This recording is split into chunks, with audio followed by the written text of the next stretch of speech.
Olá, aluno, seja bem-vindo a esse espaço de entrevista. Eu sou Flávio Luz e hoje vamos conversar sobre problemas logísticos e alternativas de soluções para conflitos.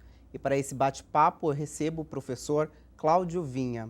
Bem-vindo, professor. Obrigado, Flávio. O professor Cláudio, ele é graduado em Engenharia Mecânica pela Escola de Engenharia de São Carlos, é mestre em Engenharia de Produção pela Poli e doutor em Administração pela Faculdade de Economia e Administração da USP. Atua como gerente de projetos, consultoria de logística e supply chain e integrou equipes da IBM e da PricewaterhouseCoopers. É professor universitário em cursos de graduação no Instituto Federal de São Paulo e em cursos de pós-graduação aqui na Unisa e em outras instituições.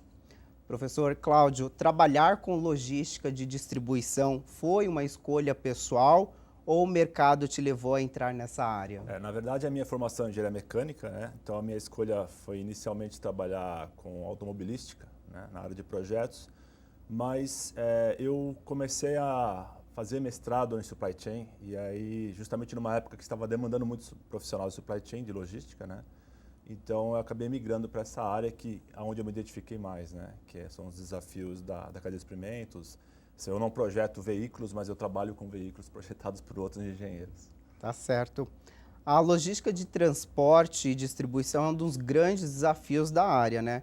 Pois ela lida com muitas variáveis e sem controle direto da empresa. Você poderia falar um pouco sobre alguns desses problemas logísticos? Sim, nesse caso eu gostaria de dividir essa pergunta, né, em duas vertentes de resposta, né? A primeira seria a realidade de países desenvolvidos. Então, o grande desafio de países como os Estados Unidos, de grande extensão territorial, ou como países da Europa, é você conseguir ter visibilidade da cadeia de suprimentos. Ou seja, onde está meu material, em que momento que o cliente vai pedir o produto, né? Onde estão os problemas da minha cadeia de suprimentos. Então, ter a visibilidade da cadeia de suprimentos é o grande desejo das grandes empresas de primeiro mundo, né? Para isso, elas têm investido em sistemas de ERP, sistemas de RFID, sistemas de GPS, monitoramento de veículos e tudo mais, né? E, ao mesmo tempo, eles têm investido também na parte de Big Data para fazer uma análise preditiva da tendência futura de quando o cliente vai pedir ou quando vai acontecer, por exemplo, um problema na cadeia de suprimentos.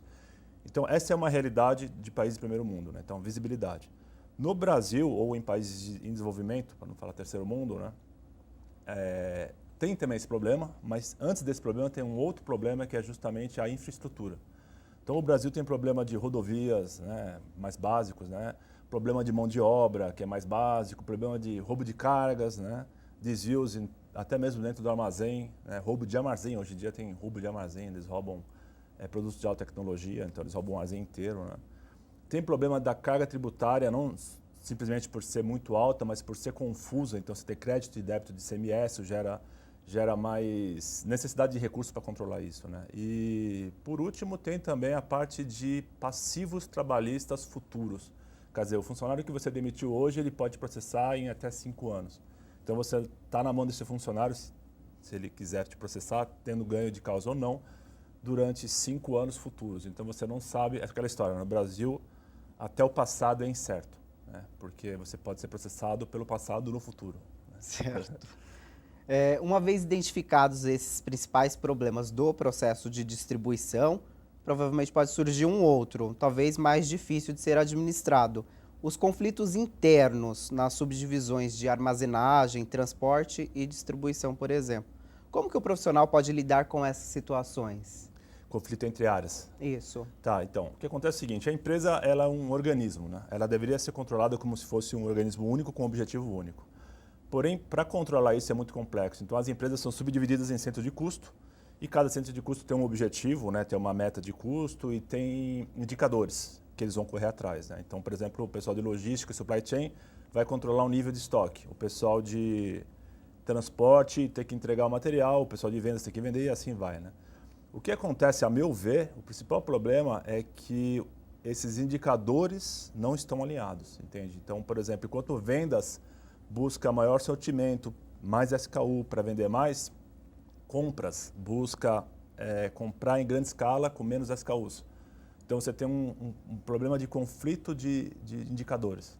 E isso vai ficar, né, do lado vendas ou de outro lado compras. Quem está bem no meio da confusão é a logística, então ela tem que lidar com isso. Eu acho que uma solução para isso seria fazer um indicador cross. Quer dizer, todas as áreas da empresa são responsáveis pelo nível de estoque, todas as áreas da empresa são responsáveis pelo delivery, pela entrega, por exemplo. De tal forma que o pessoal de vendas, quando ela se responsabiliza pelo estoque e pela delivery, pela entrega, ele começa a pensar mais no pessoal da logística e no pessoal de compras e assim vai. Tá certo. A terceirização dos serviços de transporte é algo que vem sendo pensado pelas empresas. Como ela pode impactar positiva ou negativamente nas operações logísticas da organização? Bom, a terceirização já é praticada há muito tempo, né? Agora surgiu de novo esse tema por causa dessa nova lei do Temer, que vai ser implementada no ano que vem, se não me engano, né? Mas a terceirização ela tem um lado bom. Você não precisa, se você terceiriza a parte de entrega, por exemplo, você não precisa adquirir caminhão. Então você não tem ativos, né? Você não tem que despender capital em CAPEX, que é investir em veículos, né? Então você tem um caixa mais livre, mais folgado, porque você não vai investir em caminhão, você vai comprar só o serviço do caminhão do terceiro, né? Esse é um lado bom. Outro lado bom é que quando tem um aumento de demanda, você pode ter rapidamente a aquisição de novos serviços e você também tiver uma diminuição de demanda, você pode não requerer esse serviço, né, ou dispensar. Por outro lado, o funcionário que está naquele trabalho, daquele caminhão, ele não é seu funcionário. Então você tem uma limitação com relação a escolher o funcionário que você quer ou treinar esse funcionário. Então isso ocasiona uma perda do nível de serviço. Então você reduz o nível de serviço para com o cliente na entrega, né? E o outro lado também é o passivo. Se você contrata, por exemplo, um autônomo, que é o Zé do caminhão, né? E ele começa a entregar para você. E se você dá uma tratativa de modus operandi igual a um CLT, para a justiça ele é CLT. Então, no momento que você fica lá 5 anos com ele, você encerra o contrato, ele pode te processar e novamente você vai ter um passivo futuro que você não tem controle. Então tem o lado bom e tem o lado ruim, né? Cláudio, eu agradeço a sua participação nessa entrevista. Muito obrigado pelas contribuições. Obrigado a vocês, eu que agradeço. E é isso. Hoje conversamos sobre problemas logísticos e alternativas de soluções. E eu espero que esse bate-papo tenha ampliado seu conhecimento. A gente volta a se encontrar em uma próxima oportunidade. Até lá!